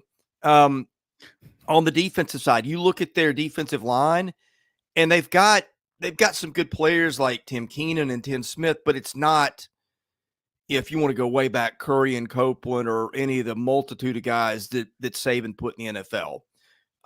Defensive backfield, got a great safety in Malachi Moore. Got a transfer from Michigan, Keon Sabb, who's pretty good. But their corners, they're going to be playing a lot of freshmen maybe. And Damani Jackson, USC, who was good, but I don't think he's Minka Fitzpatrick. Here's the point I'm making, okay? In the past, Alabama's teams have jumped off the page with names. I mean, there's times their running back room was Henry and Ingram, and their receiver room was that bunch they had with Judy and those guys and Devontae Smith back when in the 2020 year. The defense had, a Lombardi Award winner or something. It's not that team. At the same time, you look up and down the list, and they got a bunch of guys that were top 50 recruits who've waited their turn. And so, like, if those guys pop, I mean, that's what usually happens, right? Those guys bust out and do something. Yeah. That's usually how it goes, but they haven't done it yet. And, oh, by the way, they got a new coach. So it's a new system. It's a lot of new there. Now, having said that, coach this year has got a higher winning percentage as a college coach than Nick Saban had. So Kalen DeBoer's done pretty well for himself. And I know that was like all over the map, but that's kind of my point, is that there's some things that, like, if you say, hey, Alabama won the national title, you would point to all those things and say, well, of course Alabama did. But if you look back and say, hey, they lost a game or two, they shouldn't have, they missed the playoffs, you can look back at it and say, well, these guys were talented on paper, but they hadn't done it yet. And I think that's what makes them really interesting. You just don't know how it's going to go till they play ball. I mean, I suspect they're going to be pretty good, but there's a lot of unknown there for Alabama.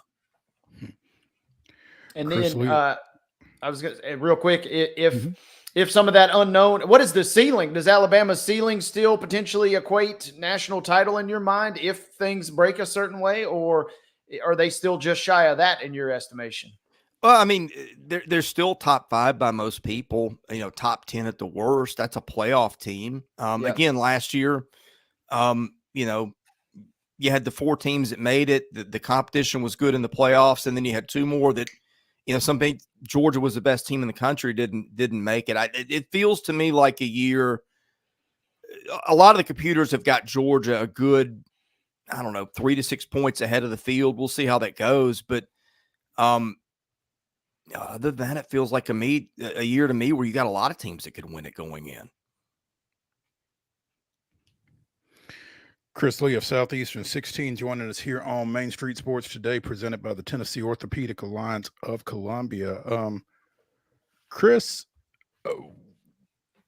for as active as Ole Miss was in the transfer portal and with NIL, what does it say that they're still behind Alabama with all the question marks that Alabama has? I'm not sure I'd put them behind Alabama. I mean, if you asked me to power rank them, I'd probably put Ole Miss too. I mean, and I think the difference for them, they've always had offense, but the defense, they landed so many dudes in the portal. Princely, I'm not even going to attempt to pronounce his last name, from Florida, but you know who I'm talking about, Walter Nolan. They landed some good defensive backs. I mean, it's a defense that across the board, where it's a secondary, their linebackers, their line, they got a lot of all SEC type candidates. I think that's the difference for them. They've got a lot of guys that have played a lot of ball at a lot of places. You give me star power, you give me old, you give me a great schedule, which I like. Nobody's got a great schedule, but relative to the rest, theirs is pretty good. I think they're going to be there in the playoff. It would take them probably getting upset a time or two, but a lot of people are focused on the schedule because that gives them a chance, but I think they're legitimately that good.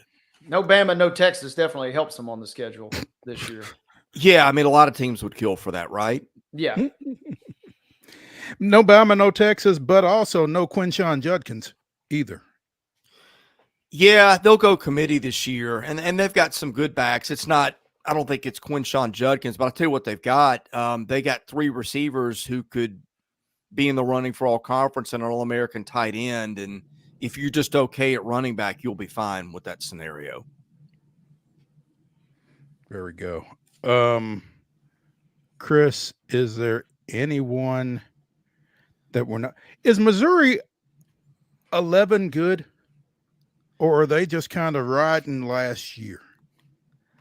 Well, and again, I wonder when these get put together, how much of this is, are we power ranking teams? In other words, throw the schedule out, just give me the best 25 teams if you play them on a neutral field who wins. Or are we factoring the schedule in, which a lot of people have put Missouri in the playoff. But because, don't get me wrong, Missouri's good, but they've also got probably the easiest schedule in the league. Where I'm a little concerned, I thought their secondary last year was really good. And they landed the Pride kid from Clemson as a transfer. That's going to help. But I think they lost a lot. They bring back Joseph Charleston at free safety, but they lost a couple of corners. They lost a really good linebacker, Tyron Hopper. They lost a first-round defensive lineman. No, again, they reloaded in the portal. They got some other good players. But I'm just not sure. And they were my team that I liked. I thought they were the most slept-on team in the league a year ago. And I ended up being right about that one. And I'm not right about a lot, but I got that one.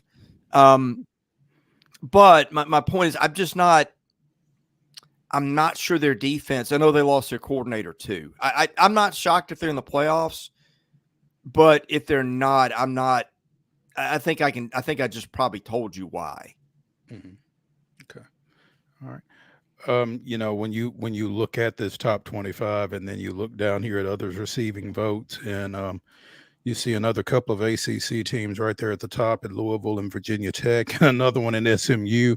But I mean, if you're me and Wade, and you have graduated from a Group of 5 school as we have, there's not a whole lot to hang your hat on. You've got Liberty down there, you got Boise State down there.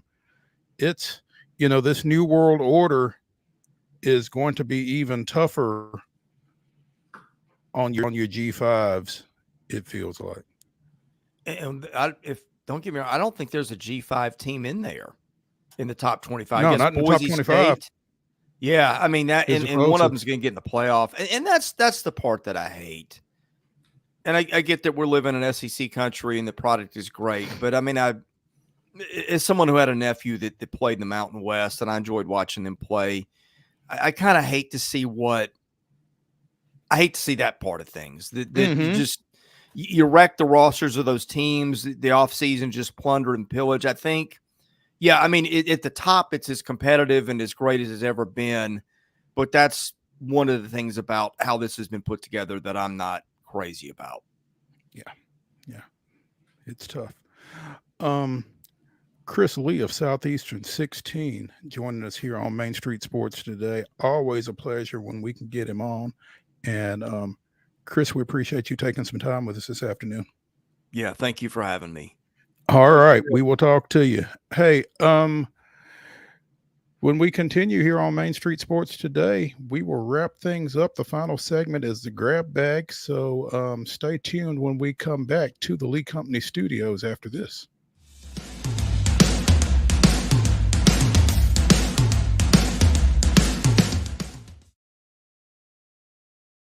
He shoots, and he scores!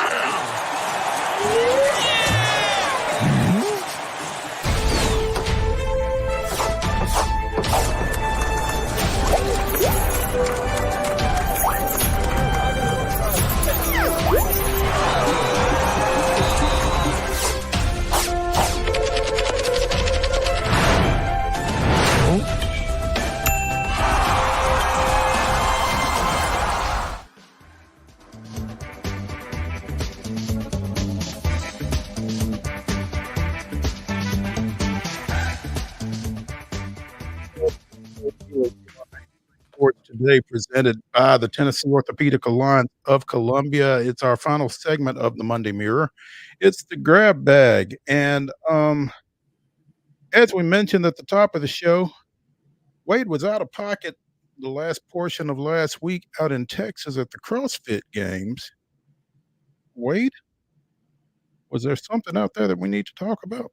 Man, yeah. Unfortunately, some real tragic news that started at the very beginning of the games last week as Lazar Dukic, 28-year-old competitor from Serbia, passed away, drowned toward the end of the first event, which was kind of a triathlon type deal. And I just wanted to give him a special shout out because man, it was a real wild situation, and a competitor passes away. Seen this happen before, whether it's triathlons or Ironman competitions, where when you get in water or you get in extreme heat and you're talking about high endurance level events, crazy things can happen. And in the very first event of the entire CrossFit Games, Lazar Dukic, who had really strong experience in the pool. He was a former water polo player. I mean, this guy, we're talking about some of the most elite athletes on the planet. It was a very scary situation. They did finally retrieve his body, and the games for like 12 hours were suspended, and you didn't know if you were going to continue. But I just wanted to say that it was a really tragic situation. They did resume competition on Friday. I stayed with them all through Friday, came back on Saturday, and just eerie, just odd. A lot of high-profile athletes decided to withdraw in tribute at that moment. His brother decided to continue competing, even though he didn't necessarily agree, he said, with the decision. So it was a very, very weird situation. And at the end, Tia Claire Toomey, who's an Australian lady, 31 years old, she was 6 years in a row had won this thing. She took a year off last year, Mo, for good reason. She gave birth to a baby, and she came back. She wins. She has competed at the Olympics in weightlifting, almost qualified for the Olympics for Australia, and bobsledding as well, kind of a dual Olympian almost. She wins for the women. James Sprague, a younger kid from the Southeast, wins on the men's side, but just very, very tragic situation and kind of threw everything out of flux. And so for an exciting trip, it really was overshadowed by an unfortunate tragedy there in event number 1 Thursday morning.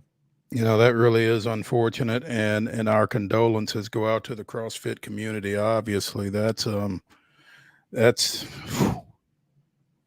tough. And like you said, right at the start of the event like that I imagine that made it really, really hard for a lot of folks to either, to continue, and obviously not everybody did, like you said. So our thoughts are with those who were affected by that loss for sure. Interesting situation, and not to this degree, over in Greensboro this weekend, as the Wyndham Championships PGA tournament, was impacted by Tropical Storm Debbie. They did not play the first round on Thursday, and they were just out of whack from that point forward. Earlier this morning, Matt Kuchar played his final hole of the 54-hole event because darkness overtook him late yesterday, and he was unable to finish it up. He was the only player to finish or to not finish on Sunday as a result of darkness. Opted to come back and play his final hole this morning. In fact, I think they said it took him 6 minutes to finish up. Sailed his tee shot Sunday to the left. Didn't have enough time to assess his options, so he decided to just come back Monday when he could see and finish things up. Came back this morning, dropped, hit his approach shot short, hit the flagstick with his third shot, and tapped in for a par 4 again in 6 minutes. But it earned him a top 12 finish in the tournament and a paycheck of $135,000. So I'm not sure what the impact would have been of him just calling it quits yesterday, but I assume that it would not have resulted in a top 12 finish. He also moved up 10 spots in the FedEx Cup playoff field to 103. He's got to finish in the top 125 to keep his tour card. So all in all, I would dare say the former Georgia Tech golfer made the right choice in coming back this morning, but he was terribly apologetic for the inconvenience it created for everybody that had to come back for him to play 3 strokes. Yeah, and luckily there were some ramifications and implications and thankfully he was apologetic because everybody else is like, come on, man, we've already had the craziest week known to man. We're just trying to get seriously, out of here. You seriously can't we just be done? Yeah. So I mean, there was a little little something extra to kind of go into that, but yeah, I mean, imagine that too. You're sitting there, everybody's begging you to get done, and you're like, man, I've got, this is a big shot. I know not necessarily for this tournament at this point, but I got a lot more riding on this than you guys may realize. So I'm going to take my time here. And apologetic at least about that. Matt Kuchar, one of the good guys to root for. Who won that thing? The English guy, Aaron Ray. And the only reason I know he won, Mo, is he won it.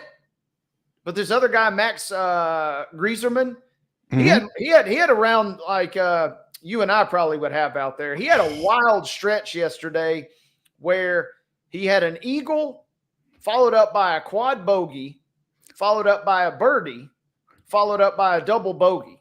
So I mean, his situation was just all over the place. Literally. I saw a clip yesterday where he missed 3 putts by the total of the 3 putts combined was like 6 feet. I mean, he missed 3 total putts within 6 feet, I think, on that quad bogey. I mean, it was a wild, wild situation. So he ends up losing at that point. You're thinking he was maybe going to cruise to victory down the stretch after that eagle. And then, like you said earlier, hold my beer because a quad bogey, crazy, crazy tournament. And Aaron Ray gets it going for England to win as I believe FedEx St. Jude starts this week out in Memphis. I believe you're right. Yeah. Okay. We were just talking a little college football a little bit ago. Couple of SEC schools will be without some key running backs this season, as it turns out. Texas' C.J. Baxter sustained a season-ending knee injury last week during practice. Tore his LCL and PCL. Going to have to undergo surgery. Recovery time is 6 to 9 months. Rushed for 659 yards and 5 touchdowns last season, along with 24 catches for 156 yards. So tough situation there for Texas. He was a number 2 running back a year ago and obviously was going to see time this year. Meanwhile, Texas Tech has lost Reuben Owens for the year. Texas A&M. I'm sorry, Texas A&M. Yes, not Texas Tech. Texas A&M. Misspoke there. With what is reported as a significant lower body injury during a Saturday scrimmage. 743 all-purpose yards, 3 touchdowns, and was an SEC all-freshman selection last year. Led SEC freshman with 385 rushing yards and 249 kick return yards, and was going to be heavily relied upon behind junior Amari Davis, who rushed for 532 yards and scored 6 touchdowns last year, as well as Levon Moss.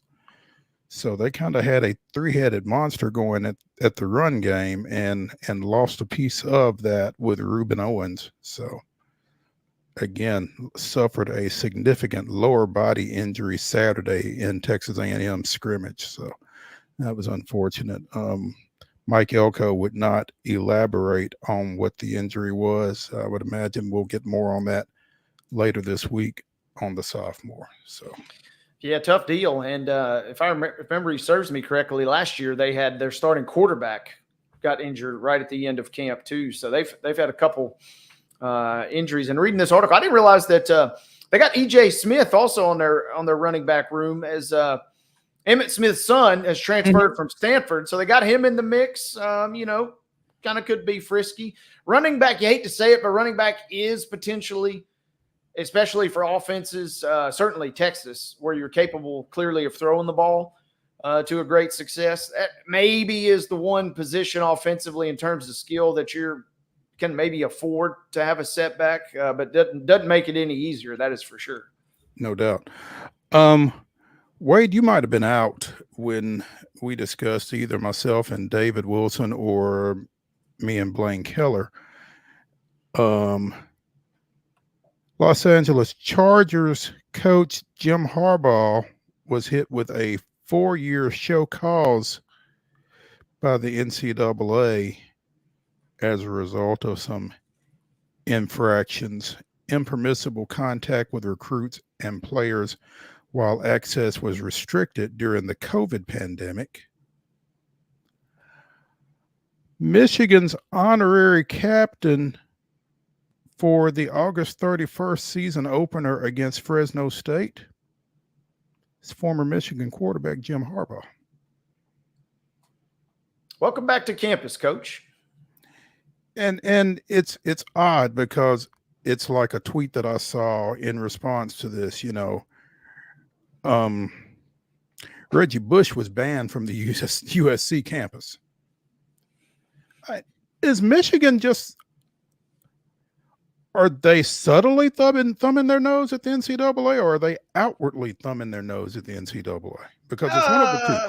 Yeah, I would probably venture to say this is probably more of an outward thumb because, I mean, the timing is – if this had been announced, and it probably was in the works, I don't think the show calls came out on like Tuesday and then on Wednesday they're calling Harbaugh to come in and do this. I don't think they're to that level of pettiness.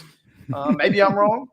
So presumably there was some sort of legwork that was built into this already, but the timing is classic. Harbaugh is a lightning rod and is the oddest dude and finds himself in the weirdest situations at any given time. And so this is totally on brand for him. And yeah, the timing could not have been kind of funnier in that regard, that he's coming back as your honorary captain right after the show cause comes down. Here's the thing. It's totally on brand for him. But for athletic director Ward Manuel to say, I look forward to having him back in Ann Arbor for that game.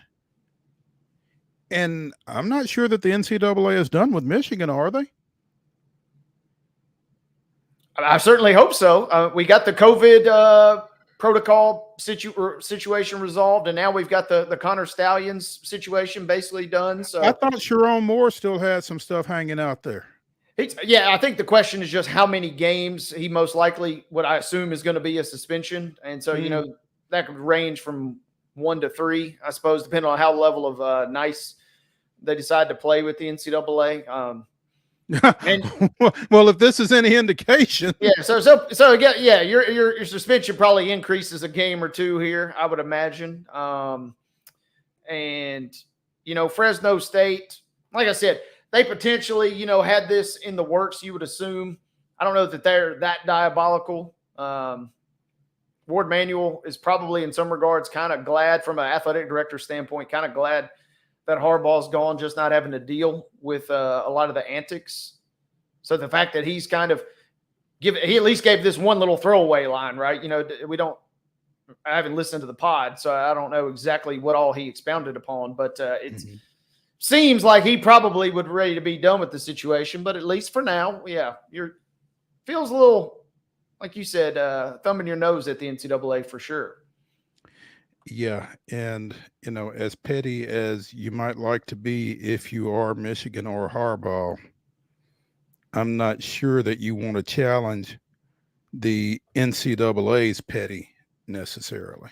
So yeah, that's the only downside of this is, they may still give Moore a game. They may not give him anything, but you're on the radar. And especially obviously following UT over the years, when you're on the NCAA's radar, you got to tread very, very carefully, because then all of a sudden some things that they either might let slip through the cracks on purpose, now all of a sudden those get looked at, or even worse, then they start going hunting for things. So you got to be on your P's and Q's going forward for sure. You really do. I mean, when you are already on their radar, the thing that you want to do is try to get off of it as quickly as possible, not linger on it. And I'm just not sure that this is a move that helps along those lines. So be careful what you ask for, Michigan, is all I'm saying. Bengals first round pick Amarius Mims apparently strained his pec muscle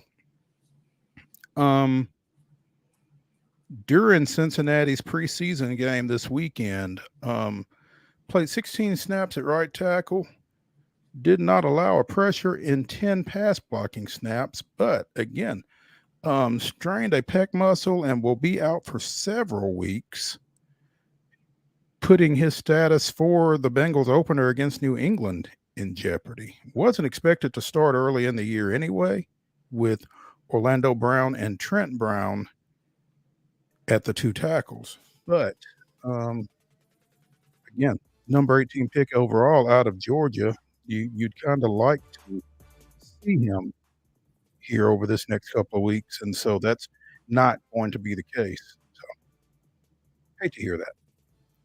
That's going to do it for today's Monday Mirror edition of Main Street Sports Today, presented by the Tennessee Orthopedic Alliance of Columbia. Glad to have Wade Neely back. We will be back with you again here at 2 o'clock tomorrow. So be sure and stop by. It's out. We'll see you then.